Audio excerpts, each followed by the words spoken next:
Good afternoon, everyone. I actually got 63 points. Put the captaincy on Salah, as I think most people did. Vice captaincy obviously outscores my captain, which was Bruno. But yeah, can't complain, mate, after two really bad game weeks.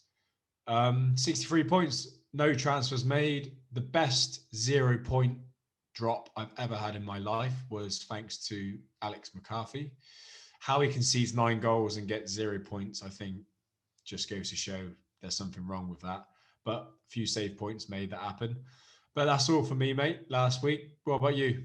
Nice. 63 is not a bad score. It was quite a high scoring game week. So I was surprised with my team. I was almost like a week too late for the wild cards, or too soon, I should say. Too early. This one got 83 points, which is, I was very pleased with. It could have been better if I'd captained Fernandez. A lot of people went Salah, though, so my Cancelo shout wasn't too bad. It was a bit frustrating that he got pulled off shortly after 60 minutes, but I suppose that could bode well for him starting against Liverpool. And also had Antonio on the bench to Wilfried Zaha, who again came off early and wasn't a lot of goods. And now looks like he's leaving my team as he's been confirmed out of the Leeds fixture on the weekend. So a nice little game week, nice little jump in the rank to 361 after a very disappointing game week prior, where we all saw how it went off the back of my wild card, disastrous. But it looks like this was the game week I should have pulled it and onwards and upwards. So not too bad. And I suppose let's get straight into what we're thinking ahead of this game week. There's some big talking points, I guess. So let's talk about it to start with, and that's Mo Salah and Liverpool. And the reason I'm bringing this up, as you can see, if I just get up Liverpool's fixtures here, they've got Man City, which is a huge game for the title, followed by Leicester and Everton. Now, what's your thoughts on Mo Salah? Or if you don't have Mo Salah and you have Mane, or you've got Trent or Robbo, or even Firmino, what's your thoughts? Get rid. I think you need to get rid. Simple as that. I think Salah I don't know what's happened to him. I mean, to be fair, he did play well against West Ham. I mean, they bullied West Ham off the park, and they're obviously no mugs this year. But them 3 games, I mean, me personally, I can't see Liverpool. They might pick up some points, but I can't see them scoring too many goals. I know, obviously, a couple of seasons ago, they went and whacked Leicester 4-0. When Leicester were obviously, I think, challenging at that time for the title. But yeah, get rid. I think there's too many options with premiums or midfielders at a lower price that can offer greater value. So Salah, I'd get rid. Trent, I'd get rid. I'd hop off Liverpool now for the next 3, and then look elsewhere. And then reassess. Yeah, I mean, I wouldn't put you off that because, like I say, just looking at those fixtures again, and what a time to be going to play City. I mean, like, they are dog in form and you're dog out of form. So, like I say, it's not appealing. And if we were all to probably, have a bet now how that game's going to turn out, it's probably going to sound like a Man City win and a clean sheet. So if we predict that now, probably the opposite will happen. So yeah, exactly. I think Man City will just not want to lose that one. I think even if they draw, that'd be fine. So I think it's more. I don't even think Liverpool will win at all. But yeah, I think hop off Liverpool. I think with the likes of Grealish, you've got players like that offer fantastic value. It's a shame about Zaha being injured because I think he had a really nice run of games. But there's also, you've got Rashford. He's got a couple of nice games for Liverpool. You probably don't want to take out your Man City assets because they've obviously got a double game week coming up. But yeah, I think hop off Liverpool. I think they're not keeping clean sheets, and yeah, they're not looking. Yeah, so I think if you were to take out Salah, who would be your say top 2 replacements? I think you mentioned a United asset there, and as we can see, they go Everton at home, which they beat them 3-1 at Goodison Park earlier in the season, West Brom away, and Newcastle at home. So other than a tricky Everton tie, the two following that look really good. And it could merit the double up for Manchester United in the midfield. I certainly have got my eyes on Luke Shaw. He has been very impressive for a number of game weeks now. And what I really like about Luke Shaw is his attacking threat is there, like fullbacks in bigger teams as well. I think he puts into the box a number of balls, of crosses that create a lot of chances that are leading in some of the tables out there in the stats. So at a nice price of, I think, 4.8 mil, Luke Shaw's cool. But I do agree. I think if you're taking Salah out, there is a possibility of doubling up on that Manchester United midfield. Maybe looking at Rashford if you want to be a bit more maverick, Pogba. But I'd imagine Rashford is the easier shout. James, what would you then say? Because I feel, especially after that game last night for Spurs and Chelsea, a lot of people have got question marks over Heung-min Son. Obviously, Spurs are just not the same beast without Harry Kane. When Harry Kane and Spurs and Son have that stats of the goals and assists, they aren't going to be the same animal. Now, Mourinho's playing down, we could see. About whether Kane's going to be back. He's sort of sitting on the fence. We know earlier in the season that he sort of said he would be out and then he was available. So what would you do? You're a Son owner. Looking at those fixtures, West Brom's a nice game, City, West Ham, Burnley. Where are you sitting with what you're going to do regarding Spurs and specifically Son? Yeah, to be honest with you, obviously Spurs aren't playing great at all at the minute. But I think when Kane's back, they are going to be a different animal. He is due to be back against Man City. So I think that will change things. And after Man City, they've got quite a good run of games. I still think a 9.70 is fantastic value.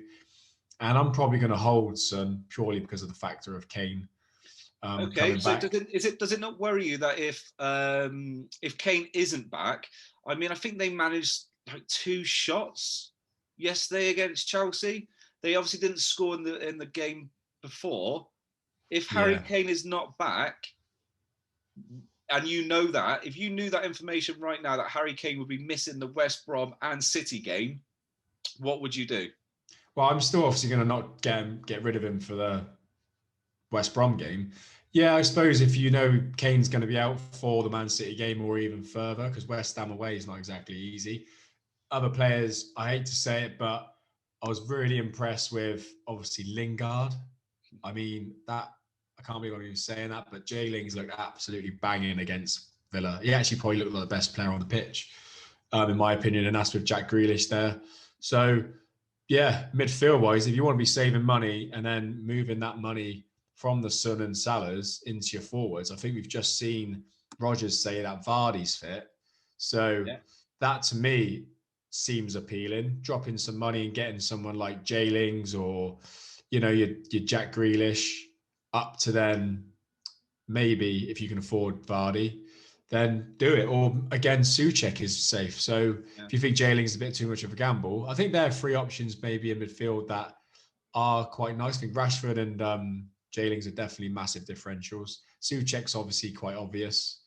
But yeah, I think if you're in a mini league like myself and you're 17th, you need to play something a little bit more maverick. So that's what I would probably be looking at. And maybe it is a switch of the premiums coming up in the sense of maybe moving on the likes of Son and Salah and getting Vardy and Kane in. So what do you think about that? Well, you've obviously got Mane. Yeah, so I originally like your shout. I think Lingard is an interesting one. He did have a lovely game, getting a brace, albeit I think the goalkeeper should have done a bit. He was at fault, Martinez. Yeah, he was. It's hard though to look at Lingard at 6 million when Souček is 5.4 and probably guaranteed to play 90 minutes. With Lingard, I'm not too sure. He's sort of in that position for West Ham where they've got a few players like Fornals, Yarmolenko could play there, which gives them more competition. Also, if I was an Antonio owner, which I am, and I was a a Creswell owner or a Kufal owner, Yeah. I'm not too sure I'd want to treble up on West Ham. Although, having said that, they are definitely banging form, and I do think that they do offer a good captaincy option for game week 22, which we'll talk about in a few minutes' time. I think really interestingly there, like you just said, there has been an announcement now of confirmed double game weeks. And if we do have a look at one of the teams, let me just quickly go on to Leeds, because as we both did, we both took Bamford out for DCL. And now we could be looking to get Bamford back in. I mean, he's still lovely value. And if you look at the fixtures here, he's got Palace at home. Palace don't have Zaha. So I think, you know, Leeds could score multiple goals against Palace. I think they will. Arsenal away, I mean, anything can happen there. I don't think that's a foregone conclusion. And then they've got Wolves and Southampton. So I think a lot of managers will be looking at Leeds assets. And as you and I don't own Bamford, I think Bamford's top of the shopping list. There are others like Harrison, Rafinha in the midfield, and then you've got like your Dallas or your Aylin or your Alioski at the back. So Leeds are definitely one to stand out for. If I had Salah or Son in my team, I probably would be tempted to now shift them out of my team because those double game weeks are announced. I would definitely take a punt going elsewhere just for the short 2 to 3 game weeks and then reassess after that. That's fair. Yeah. That's fair points. I do think, Bamford is, you know, looking just as good as what he was a few game weeks ago. I know he obviously had 3 blanks. Since I've taken him out, he's got 20 points, which is obviously hurt. But yeah, I think definitely a Leeds asset in the next few, and also for that double will be quite crucial. Maybe a Dallas. I don't think, you know, it'd be quite tight for a spot in that midfield because obviously I do want to pack up that. You can obviously have 4 midfielders if you're playing 3 up top. So Dallas probably will be the one I will get in as well as Bamford. But yeah, they're an exciting team. They're very hit and miss, but he's definitely up there. And also Watkins, man. I do like Watkins. I'm a Watkins owner, and I'll tell you what, because I really want Grealish, but because I have Watkins, I'm not jumping to get Grealish just yet. But if I didn't have an Aston Villa attacker, I would have Grealish in my team almost certainly. Let's quickly get onto it then, James, because I think a lot of people are going to want to know. There's a lot of managers out there who's going to have a benching headache this week. A lot of us have double Man City defence, and obviously they play Liverpool, and a lot of us own Salah, and some of us own more than one Liverpool asset. So essentially, you could have 5 players against each other there. Most of us own a United attacker. Some of us own an Everton defender, and they play each other. Give us a little insight then. If you were one of those managers, who would you be looking to bench? How would you go about it? Yeah, you see, it's interesting. I would obviously play my Man City players against Liverpool. I still think they could potentially keep a clean sheet. And yeah, I wouldn't put you past not playing both of them. If you obviously do have, you know, Liverpool players and United and Everton players, which obviously most people do, I think that the Man United Everton game is interesting because even if I had a United defender, I would definitely play them. But then most people have Calvert-Lewin, and Everton probably will score. So it's tough. It's really tough. I mean, it's definitely going to be a massive hit. I think you just got to go for the one which is probably going to be most likely to get your attacking return. So if you've got like a Stones and Cancelo, probably just play Cancelo, and then maybe, you know, play a Shaw or a Digne, and maybe bench, like I said, bench Stones. So very tough. I think, you know, it could go either way. But yeah, like I said from the beginning of the pod, I wouldn't be playing my Liverpool assets. Chelsea, I think obviously the rise of Rudiger and the rise of Alonso, you know, they're looking like a very tasty pick. I think that could be a shout. You know, instead of messing around like myself with Dyer, I fancy West Brom to even score against Spurs. So maybe do I go Alonso for the good old times? But no, I think it's really tough, to be honest with you, mate. And And I think there is going to be a few benching headaches. But if it's 0-0, then you will keep clean sheets and you will still get points. So that's my opinion. I think if you've got double City defence, I think it's definitely worth benching one of them. If I had Cancelo and Stones, I'd probably bench Stones. Yeah, definitely. If I've got Liverpool and Man City, if I bench Stones, I mean, if you've got Salah, it's really hard to bench someone like Salah. And if they get a penalty, I mean, I wouldn't feel comfortable doing it. I'd rather transfer Salah out for someone that will start than leave him on the bench. So that might be worth considering. I definitely agree with what you were saying just a moment ago. With Harry Kane possibly back, with Vardy very nearly being back, it might actually be worth switching between premiums. Yeah, I totally agree. Salah out, what an opportunity to get either Kane or Vardy in. I think that's a lovely way to go. But it is going to be one of those game weeks. I think you just got to go with your gut and just hopefully ride it out. A lot of people are going to be in the same boat. I think you've got to have an eye on these double game weeks coming up now, because you might want to make a transfer ready for that. Yeah. Like I say, you might want to hop on a Leeds boy. Yeah, that's what I'm thinking about. By the way, Burnley got a lovely 4 fixtures coming up. Yeah, no, I totally agree. I think that's you got to get the right, got to think about taking out the right premiums. And that's why for me, out of all the premiums, I think Salah's the one I want to get rid of over Sterling, over Son. And the money you can get with Salah is just a joke. Like we've already said, you can get a proper, nice, decent midfielder and also a striker for it. It's like 16, 17 million it frees up. So yeah. Really interested what you can see with the money. But yeah, it's a weird game week because they do play each other, a lot of these players. And you'd have to say the standout team with the best fixture, apart from Spurs, even though I don't think it's the best, would be Chelsea and West Ham. So yeah, I mean, definitely, I would take a gamble on Chelsea after they looked defensively sound yesterday against Spurs, and they could have had multiple goals. And I think it's a matter of time before they are firing multiple goals. So I think Chelsea, if you want to get ahead of the curve, pull the trigger now. You could definitely get Rudiger in, and you could probably get a midfielder in. You could probably even look at getting Werner in, dare I say it. Werner got the assist, the penalty. He had chances. It's only going to take one of them goals to go in, and he's going to get multiple goals. But look, it's a tricky game week, but it's a good tricky game week because it's a benching headache, and that's better than trying to find where your point's going to come from. So look, equally, it's hard to pick a captain for game week 22. Where at the moment do you sit with who's going to have your armband? I think it's Bruno, to be honest with you. I think that's pretty obvious in a minute. It wouldn't be if Spurs were in form. I think Son would have a massive shout in that. But I just fancy Bruno. He just seems to just do the job, doesn't he, every time? And apart from home to Sheffield United, obviously. But no, I think also if you want to be a bit wild, I think Bamford. And I think if you want to be even more maverick than that, possibly Antonio or Grealish.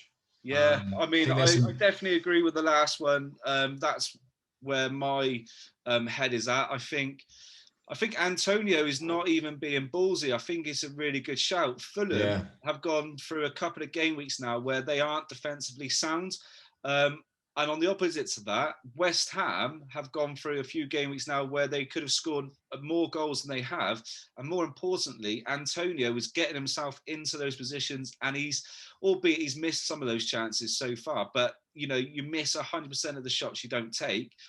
So I think Antonio is going to be a strong candidate for the captaincy. I think he is this week. I definitely wouldn't put you off a Leeds asset, and it's really nice that they play on the Monday night because you get to wait for that. And if all the other captaincies don't do as well, you'd be looking and sitting very pretty come Monday 8 o'clock. The two things I would say was annoying is not to know an attacking asset for Chelsea, because I think they'd be worth a punt. Like if Pulisic started or like if Werner really scored or got an assist, I think that'd be really exciting to maybe Alonso. I still think there's question marks about who will start. Who is that guy? For Chelsea. No, there is. Alonso would be an absolute maverick move because it does look like it is his place to lose. That wing back position doesn't look like Chilwell is gonna Doesn't play anytime soon there. So I do like Grealish as well against that second keeper for Arsenal because Matt Ryan's out, obviously, and Leno. So Matt Ryan has just come out. He's expected to start again. Is he? Oh, okay. Well, which actually is more appealing. I think that makes it more appealing. I think that poor Icelandic goalie's awful. Renarson. So I probably would say, yeah, I think he's worse. I actually think they retired the mascot, didn't they? Gunnosaurus or whatever, and they've stuck Renarson in goal. It's the same bloke. Yeah, probably costs the same as well. I probably pay him the same amount as well, to be honest with you. But I think Grealish is going to be due a really good game, and Watkins. I think they'll terrorise Arsenal. Can it? That also probably leads us on to the flutter, mate, to be honest with you. So you can probably guess who I fancy to win this week. It is the early game. We've seen a million upsets already in not only this year, but obviously throughout many years. So my bet for the flutter is Villa to beat Arsenal. Yeah, early kickoff as well. I mean, you'd think Arsenal have got a great chance of winning. I'm very happy to be a Saka owner. He's going to be playing for the first time in my team against Villa. So that's exciting. That is exciting. But yeah, good shout. I bet you they're good odds as well. I reckon I'm going to go with West Ham. I think they're going to beat Fulham. Yeah. I think Antonio's going to score, and he might well be my captain. So I'm going to go with the Hammers. Very nice. Yeah. So I think we've covered it there. Really, that's the flutter. Captaincy wise, there's many picks. I think the obvious one, like we said, is Bruno, but there are some very nice options this week. And again, sort that bench headache out if you've got a bench. And yeah, I think that's a good night from me, mate. Yeah, well, good luck for GW23, mate. I hope all the arrows are green, and we'll be back soon with another episode of Not Another FPL Podcast. Be sure to check us out on Twitter, guys. Follow us and subscribe on YouTube. Comment and interact. It's nice to have some questions put forward, and we'll do our best at probably not answering the question. But good luck, and look forward to seeing you next time. See ya. Thank you.